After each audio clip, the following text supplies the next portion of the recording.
Greetings and welcome back on this lovely, I'll just turn it off, beautiful, sunny, summer's day.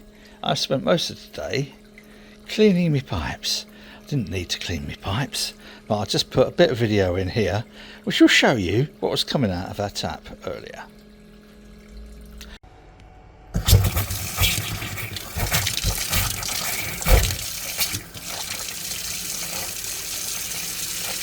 That's not good.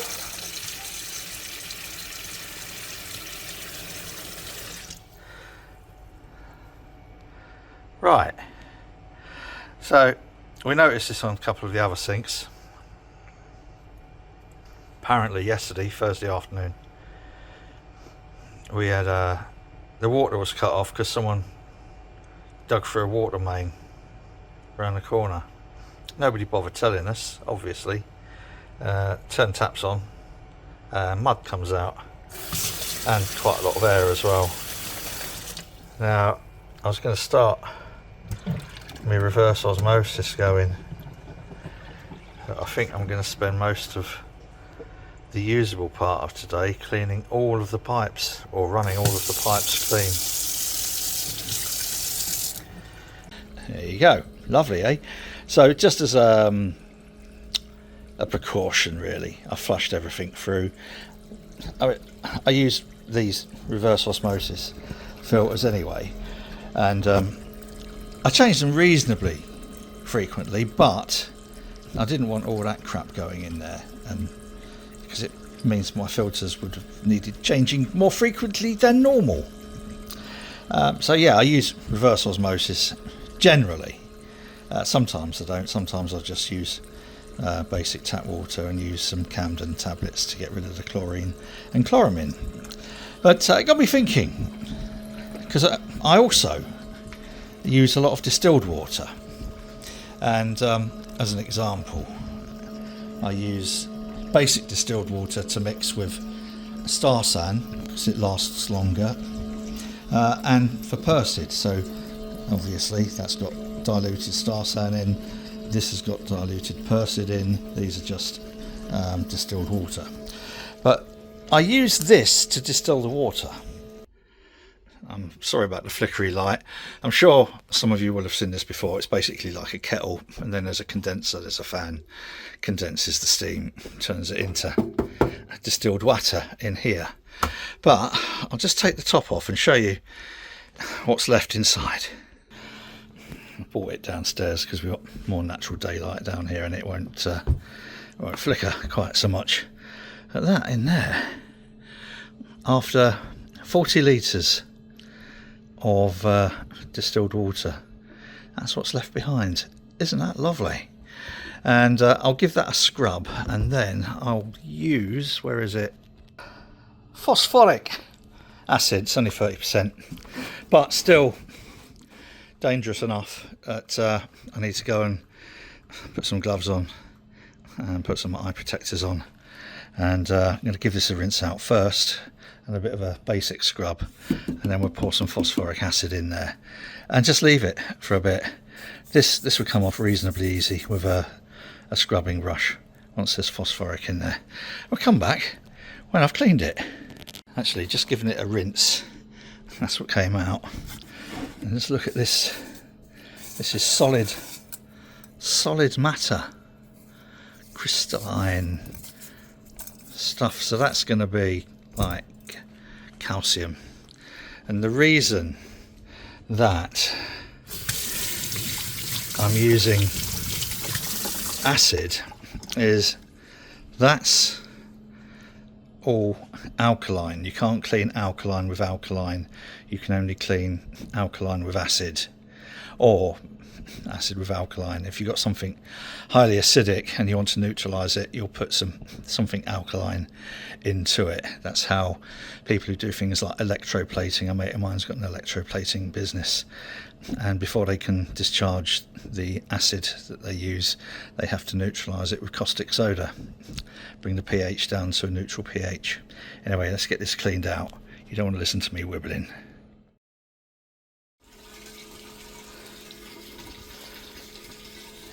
That still it's taking a while to get all that calcification off the bottom. I reckon I'll have finished doing these by the time it's finished. These I'm just rinsing now. I gave them caustic wash and then drained, and now it's just a rinse. When they're rinsed, I'll give them a spray with Persid 5 peracetic acid, and then I'll let it air dry, and then those sanitized. I'll then put the tops back in, and that will be it until I come to use them, when I'll give them a quick flush with Star San. Now the question would be, why am I still using corny kegs? Well, partly because I've got about 50 of them. It's a reasonably good reason, and they're a perfect size. I can lift them with relative ease. I can do 30 litre steels, I can lift those okay. 50s, forget it. And especially forget, by the way, that's my new Glycol chiller. Well, it's not new, it's my Glycol chiller. The really heavy things, I'm carbonating some of our latest ginger beer in here. These are 60 litres, so I have to put them in here empty, and then run a line from the bright tank into here. I'm not going to be, I was going to can them, but I'm probably going to wait till next week. I want to get them, ideally I want to get them canned in this duty window, get them out of the way. So yeah, but this is definitely taking a while. No, I'm not going to touch it because I've just taken my safety shoes off, so I'm not going anywhere near it. Health and safety, you know, all that.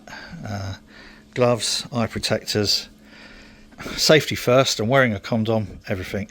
Talking of duty, beer duty, I used this little still a lot.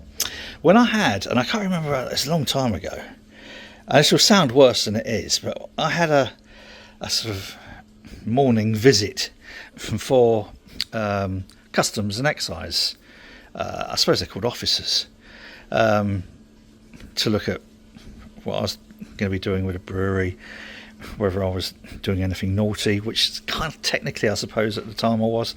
I got a back bill for duty, which I paid, and everything's been fine since. But one of the guys come in and said, "Where's your still? We know you got a still." I said, "Oh, I've got 2."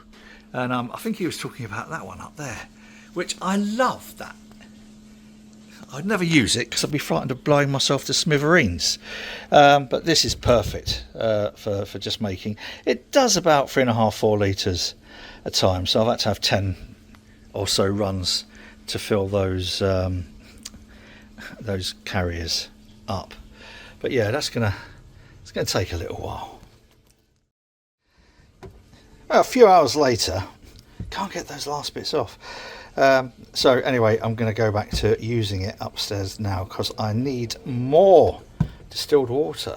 I will get rid of that lot by hitting it with some product called Caustic, which should get rid of that. Yeah, at the moment I just need to make some more distilled water for, as I introduced briefly before, this huge, stupidly huge Glycol chiller, which I don't know whether it works or not. I bought it untested. It was a punt.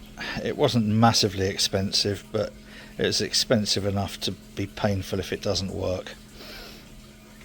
Came with, I mean, obviously that's the top bit that goes on it, and then this heat dump which goes outside, and yeah, just standard piping.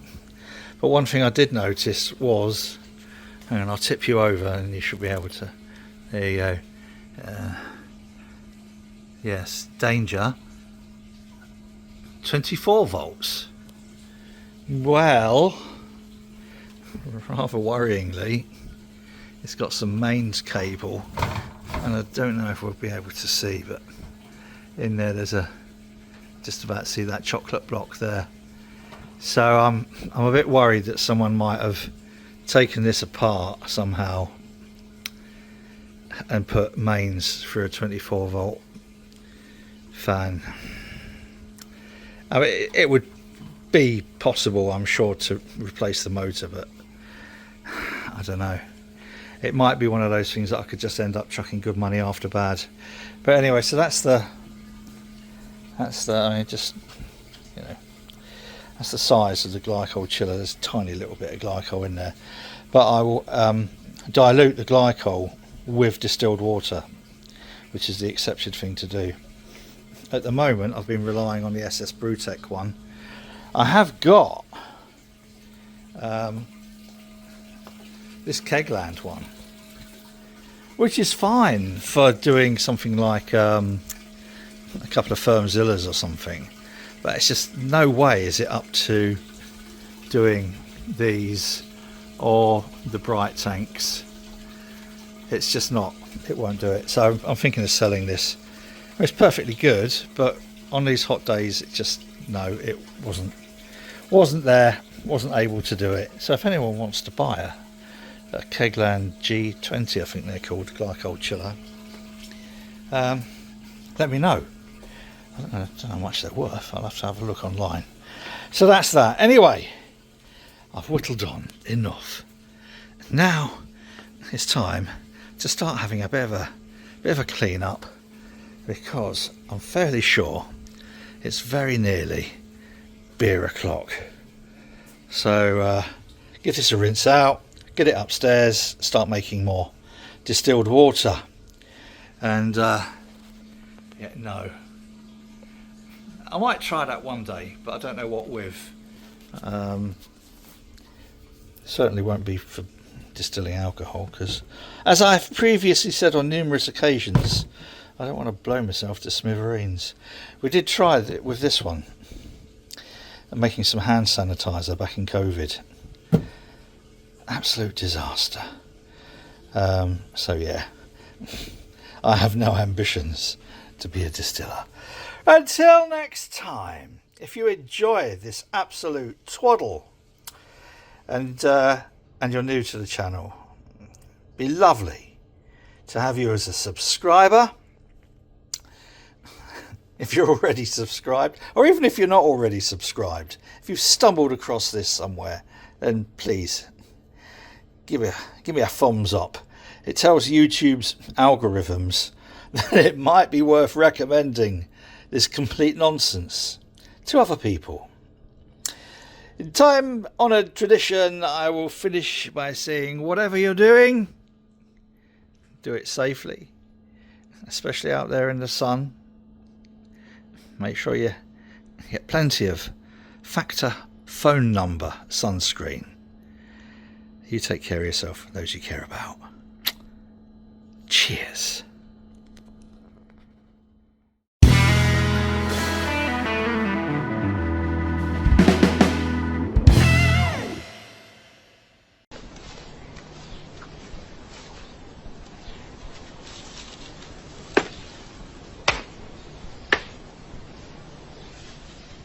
Look at this.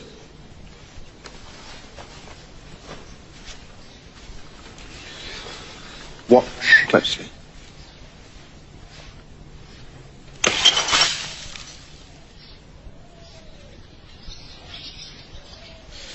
Interesting.